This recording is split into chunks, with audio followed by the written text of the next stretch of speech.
So fängt es an.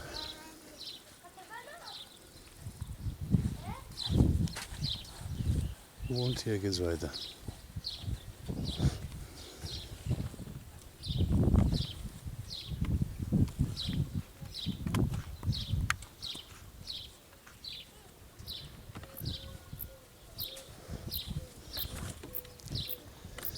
Das ist ein Eingang.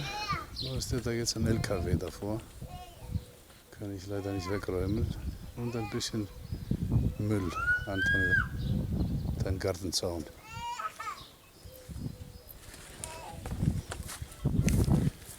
Das sind deine Genossen Nachbarn. Ja? Hier ein bisschen Müll. Macht ja nichts. Und da ist nochmal ein Genosse aus dem LKW.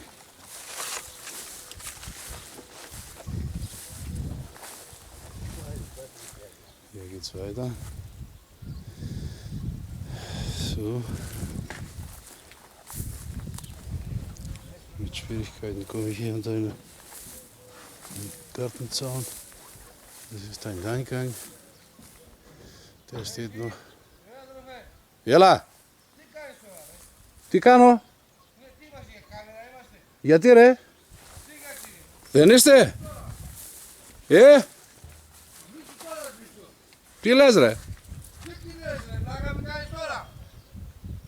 Τι πρόβλημα έχεις εσύ ρε? Εγώ τι πρόβλημα έχω, έτσι εδώ πέρα στο σπίτι μου που με βγάζεις κάμερα, ρε. Δεν βγάζω ρε το σπίτι σου, εδώ αυτό το σπίτι κάνω. Πλάκα με κάνεις γύρω το φορτηγό, τραβάς το παιδί μου, Τώρα τώρα βγάζω.